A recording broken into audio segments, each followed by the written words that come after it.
Magandang hapon po. Narito na po ang magiging lagay ng panahon ngayong hapon ng Biyernes, August 15, 2025.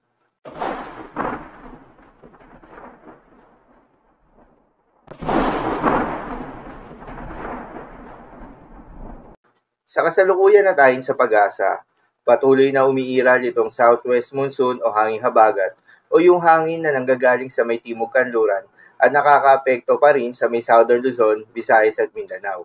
Dahil dito ay asahan yung bahagya hanggang sa maulap na kalangitan na may kalat-kalat na mga pag-ulan at thunderstorms. Habang sa nalalabing bahagi pa ng ating bansa ay asahan naman yung mainit at malinsangan na panahon maliban sa mga panandaliang buhos ng ulan pagsapit ng hapon o gabi. Magandang balita naman dahil ayon sa pag-asa ay wala tayong binabantayan na low pressure area o bagyo sa loob o malapit sa Philippine Area of Responsibility na maring makaapekto sa ating bansa. Subalit may dalawang cloud cluster ngayon na binabantayan na nasa may silangan at kanluran ng ating bansa. Base sa datos ng pag-asa, posibleng mag-develop ang mga ito bilang isang low pressure area within the next 24 hours. Ngunit mababa pa naman yung tsansa nito o nasa low chance pa na maging isang ganap na bagyo. Base na rin yan sa pinaka-latest Tropical Cyclone Threat Potential Forecast na inilabas ng pag-asa. Paalala lamang po na ang mga nasabing forecast ay posible pa rin na magbago. Kaya naman patuloy lamang magantabay sa mga update na ating ilalabas, lalo na ng pag-asa.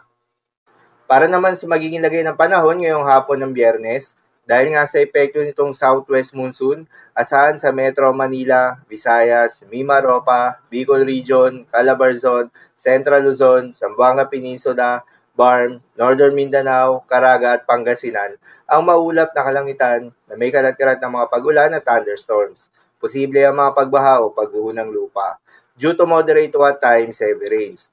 Habang sa nalalabing bahagi ng Mindanao ay asahan naman yung bahagya maulap hanggang sa maulap na kalangitan na may kalat-kalat na mga pagulan o thunderstorms na dulot pa rin ng southwest monsoon.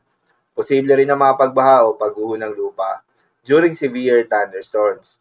At sa nalalabing bahagi pa nga ng Luzon ay asahan rin yung bahagyang maulap hanggang sa maulap na kalangitan na may kalat-kalat na mga pagulan o thunderstorms na dulot naman ng mga localized thunderstorms.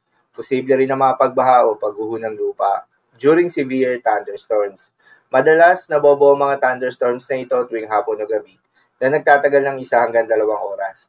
Kaya naman ingat sa mga posibleng banta ng pagbaha at pagguho ng lupa, lalong-lalo na sa mga lugar na inuulan na noong mga nakaraang araw pa.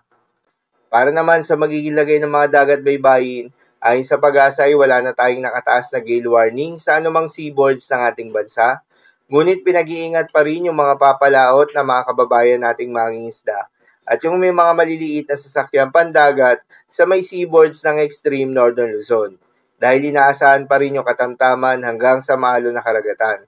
At sa nalalabing seaboards ng ating bansa ay asahan naman yung banayad hanggang sa katamtaman ng mga pag-alon, ngunit iba yung pag-iingat pa rin, lalo na kung meron tayong offshore thunderstorms activity, asahan yung paglakas ng hangin at kaakibat nito ay pagtaas rin ng mga pag-alon.